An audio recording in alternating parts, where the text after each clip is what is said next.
하나님의 말씀 같이 보시겠습니다. 마태복음 20장 17절에서 34절 말씀 함께 봉독하겠습니다.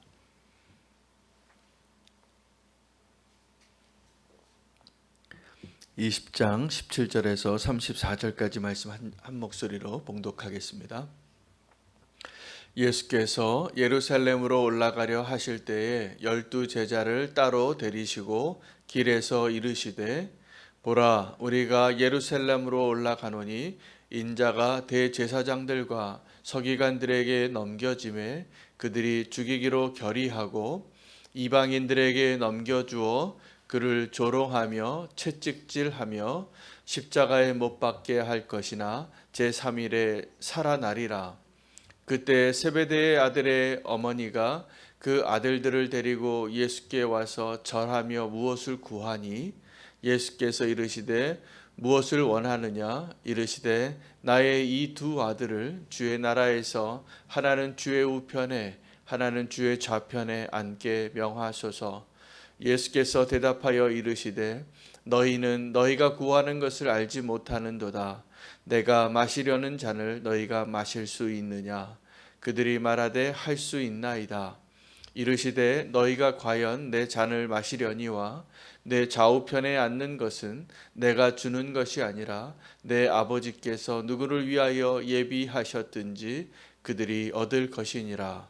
10 제자가 듣고 그 두 형제에 대하여 분이 여기거늘 예수께서 제자들을 불러다가 이르시되 이방인의 집권자들이 그들을 임의로 주관하고 그 고관들이 그들에게 권세를 부리는 줄을 너희가 알거니와 너희 중에는 그렇지 않아야 하나니 너희 중에 누구든지 크고자 하는 자는 너희를 섬기는 자가 되고 너희 중에 누구든지 으뜸이 되고자 하는 자는 너희의 종이 되어야 하리라. 인자가 온 것은 섬김을 받으려 함이 아니라 도리어 섬기려 하고 자기 목숨을 많은 사람의 대속물로 주려 함이니라. 그들이 여리고에서 떠나갈 때에 큰 무리가 예수를 따르더라. 맹인 2 사람이 길가에 앉았다가 예수께서 지나가신다 함을 듣고 소리질러 이르되 주여 우리를 불쌍히 여기소서. 다윗의 자손이여 하니 무리가 꾸짖어 잠잠하라 하되 더욱 소리질러 이르되 주여 우리를 불쌍히 여기소서.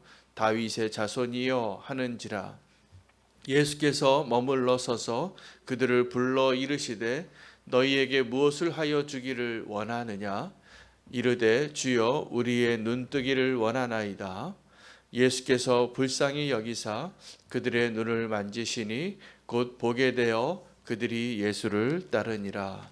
아멘. 하나님의 말씀입니다.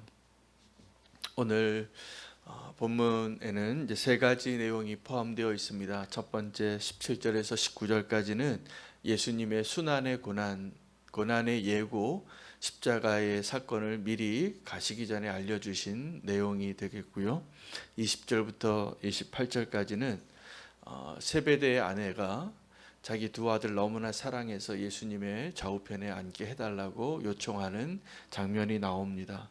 그리고 그 사건 이후에 그 일이 있었던 이후에 예수님께서 또 수많은 무리에 둘러싸여 있을 때 불쌍한 한 맹인이 다윗의 자손이여 나를 불쌍히 여기고 보게 해달라고, 그래서 그 불쌍한 맹인의 눈을 열어주는 그런 치유 사건이 오늘 본문이 됩니다. 예수님이 죽는다고 하니까 이제 시간이 얼마 안 남았거든요. 그 얘기를 지금 몇 번째 하고 계시니까 이 어머니 입장에서는 더 늦기 전에 확인을 받고 싶은 거예요. 이 제자들이 천국에 가면, 이제 죽으면 이 땅에서도 우리의 소원이, 이 천국을 향한 우리의 소원이 십자가의 영광을 정말 알지 못하고 이 땅에서 생각하는 것과 같은 그 성공의 사다리를 오르는 것으로 여기고 신앙생활을 하고 그것을 위해서 열심을 내고 그것을 위해서 기도하고, 이게 하나님 보시기에, 오늘 예수님 보시기에는 너무나 안타까운 거예요. 예수님은 그 십자가의 자리에, 십자가라는 그 의미는 십자가 그 자체가 이미 수치스러운 형벌의 도구입니다. 여러분, 그 십자가에서 달려 죽는다는 것은 어떤 죄를 범한 사람 중에서 정말 최악질의 죄를 지은 사람에게 주는 형벌이기 때문에 예수님이 그 십자가에 달린다는 것, 그 십자가의 길에 가기까지의 그 과정도 예수님은 정말 너무나 안타까운 수치를 경험한다고 미리 얘기하고 있습니다. 바리새인들과 그 유대인들에게 버림을 받고, 그리고 이방인들의 선고에 의해서 내가 죽임을 당하리라. 무슨 얘기입니까? 유대인에게 버림받고 이방인에게 버림받아서 죽음의 길로 가겠다고 이야기하시는 거예요. 내가 곧 그렇게 되리라. 그러나 내가 곧 살아나리라. 이 세베대의 아들의 어머니와 마찬가지로 우리 성도들이 십자가 앞에서 그 십자가의 영광을 보기 위하여는 그 예수님의 그 수치와 고난과 그 형벌을 다 반전하는, 뛰어넘는 부활에 대한 소망을 우리가 갈망하기 전에, 그것을 보기 전에 보이지 않습니다. 이것이 왜요? 십자가 때문에, 우리의 고난 때문에, 우리의 수치 때문에. 그래서 그 길을 피하고 싶어요. 우리가 솔직히 말해서 십자가의 길을 가야 한다는 것은 다 아는데 정말로 그 길 앞에 서게 될 때 그 십자가의 길을 택하는 일이 쉽지 않잖아요. 정말 쉽지 않습니다. 우리가 선한 일을 하고 다른 사람이 알지 못하는 희생을 하고 내가 양보를 하고 내가 그렇게 기다려주고 손해를 봐도 여전히 돌아오는 것이 외면과 또 실패와 좌절이라면 그 길 가겠습니까? 어렵죠. 그러나 예수님께서는 그 길을 가신 거예요. 모든 것을 다 포기하고. 누구를 위해서요? 죄인들을 위하여, 또 우리를 위하여. 그 예수님이 가는 길이 그 길이라는 것을 설명해 주시는 거예요. 계속. 그리고 이제 곧 그 길을 갈 시간이 얼마 남지 않았기 때문이기도 합니다. 그런데 우리는 이 세베대 아들들의 어머니와 아주 비슷한 마음으로 오늘도 주님을 바라보고 있을 때가 많습니다. 예수님을 믿는다고 하면서 또 성도로 살아간다고 하면서도 여전히 십자가의 영광보다는 성공의 영광을 더 우리는 원해요. 그 성공의 사다리를 하나하나 올라가는 것이 우리의 기쁨이에요. 그러니 그렇게 올라가면 올라갈수록 십자가를 이해하기는 더 어려워질 것이 분명합니다. 이 제자들이 두 명이 이제 먼저 예수님에게 선점하려고 선착순으로 두 자리를 먼저, 예수님이 좌우에로 벌써 다 뺏겼잖아요. 그리고 그 10 제자가 이를 보고 분이 여겼다라고 이야기하고 있습니다. 똑같은 제자들인 거죠. 그래서 그 세베대의 두 아들뿐만이 아니라 나머지 10 제자들, 아마 가장 분노했던 제자 중에 한 명은 베드로였을 겁니다. 그 자리 원래 내 자리인데 어머니가 와서 빼앗겼다고 생각할 수도 있겠죠.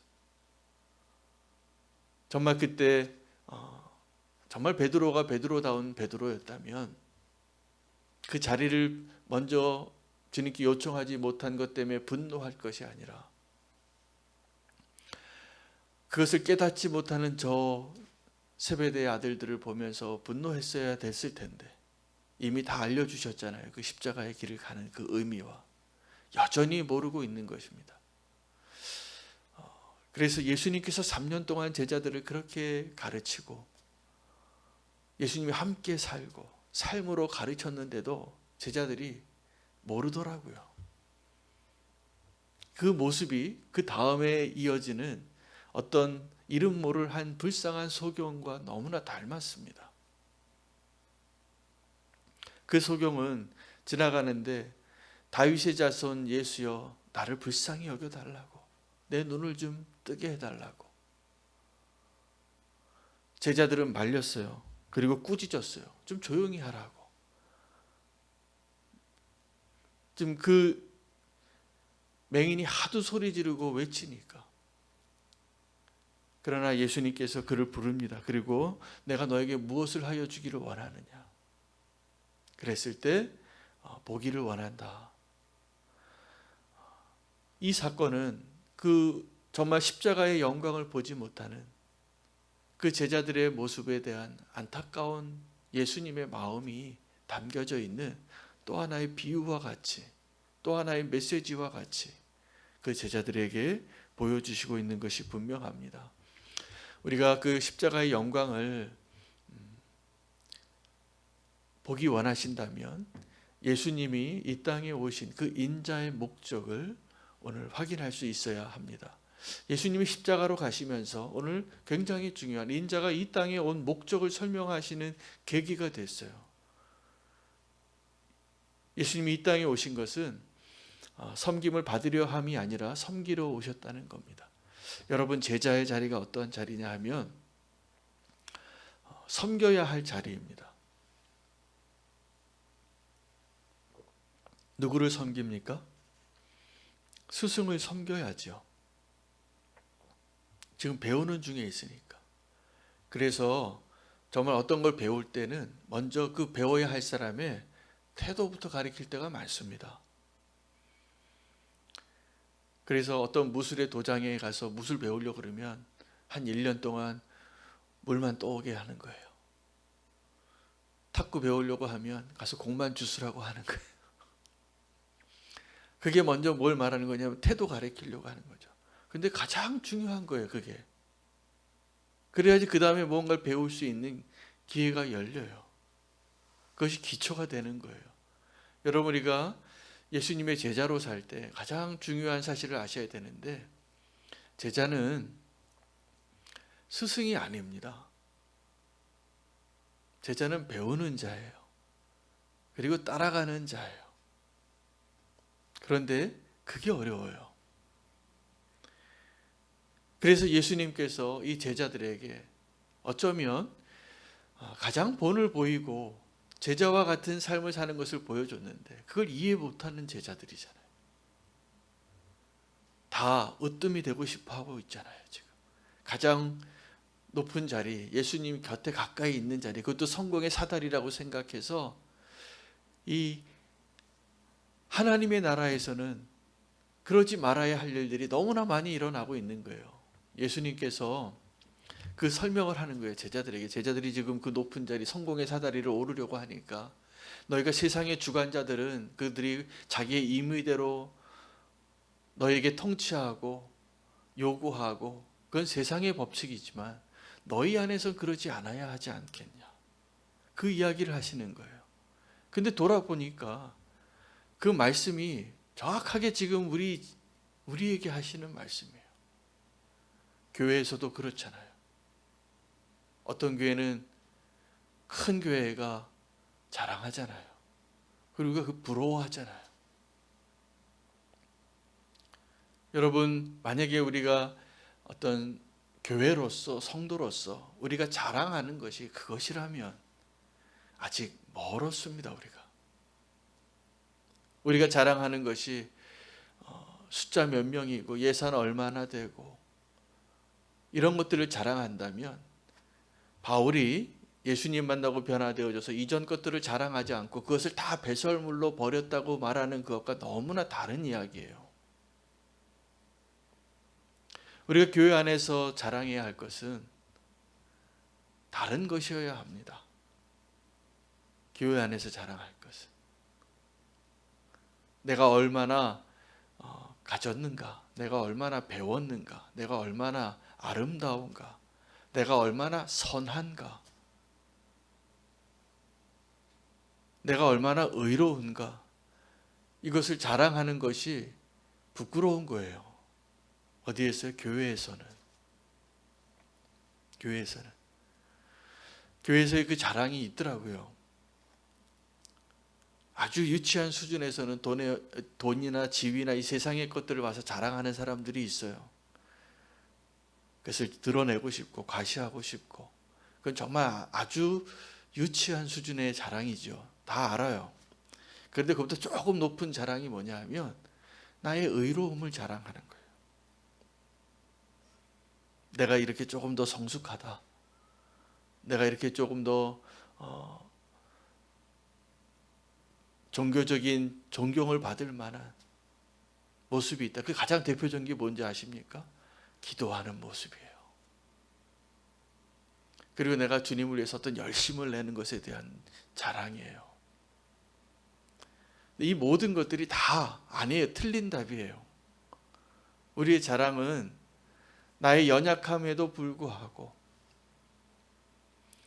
나의 연약함 속에서 하나님이 행하신 일들이 너무나 놀라워서 내가 받은 그 은혜가 너무나 커서 그것을 전하지 않으면 안 되는 그런 사람이 되는 것이 자랑이에요.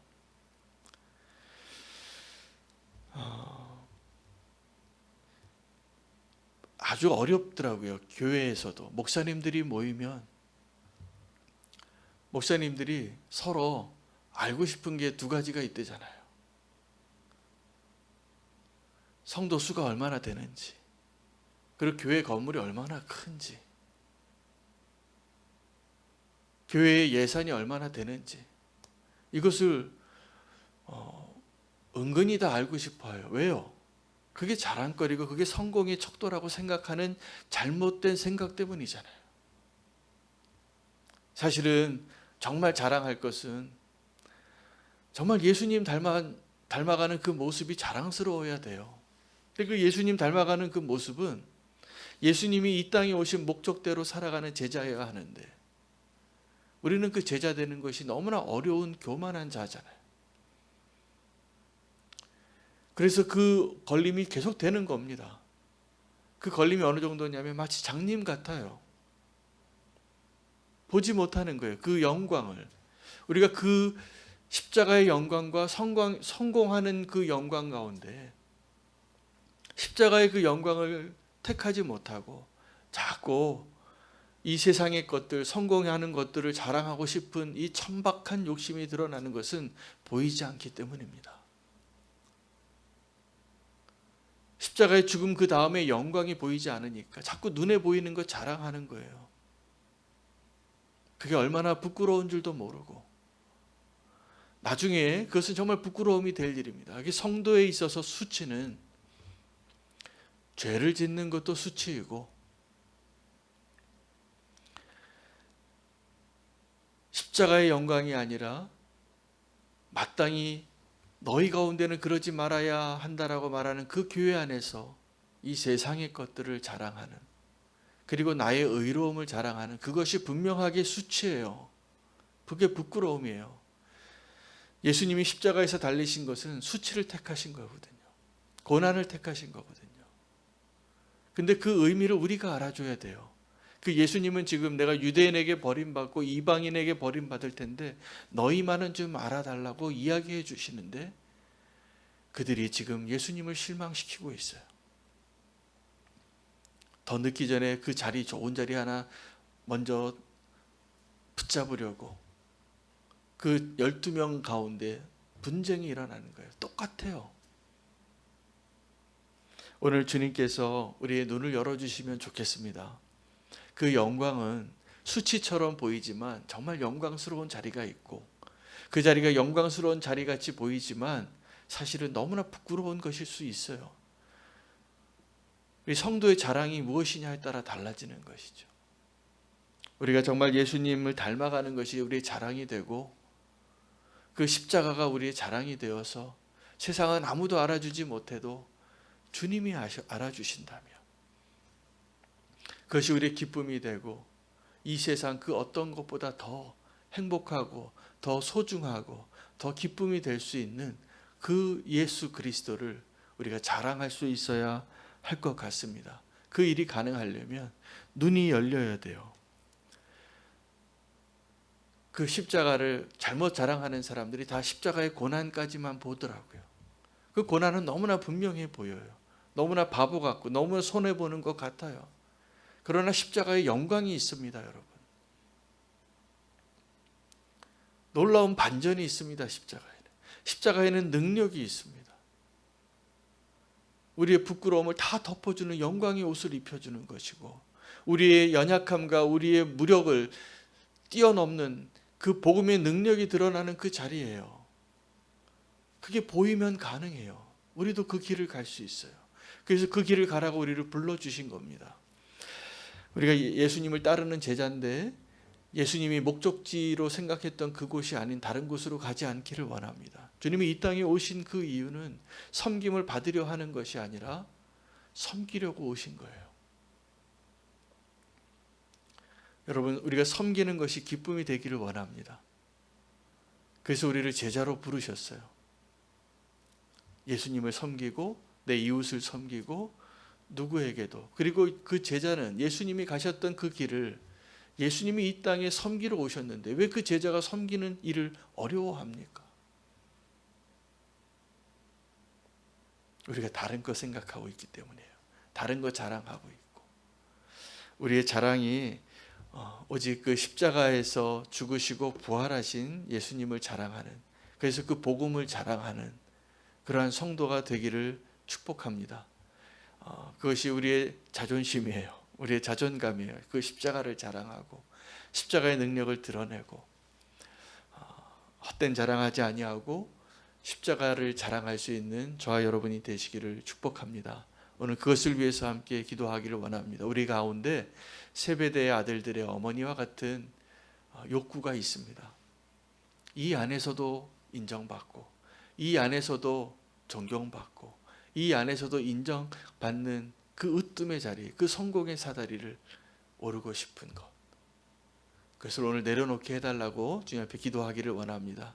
그리고 주님이 목적하셨던 그 목적지에 주님이 가셨던 동일한 방법으로 우리도 가게 되기를 소망하며, 정말 주님이 원하시는 제자가 될 때 주님이 우리를 자랑하실 겁니다. 다윗을 자랑하셨던 것처럼 오늘 주님이 자랑하는 그 주님이 소중하게 여기는 제자가 되기를 원합니다. 그 영광의 십자가를 볼 수 있는 눈을 열어 주시옵소서. 주의 이름 부르고 함께 기도하겠습니다. 주여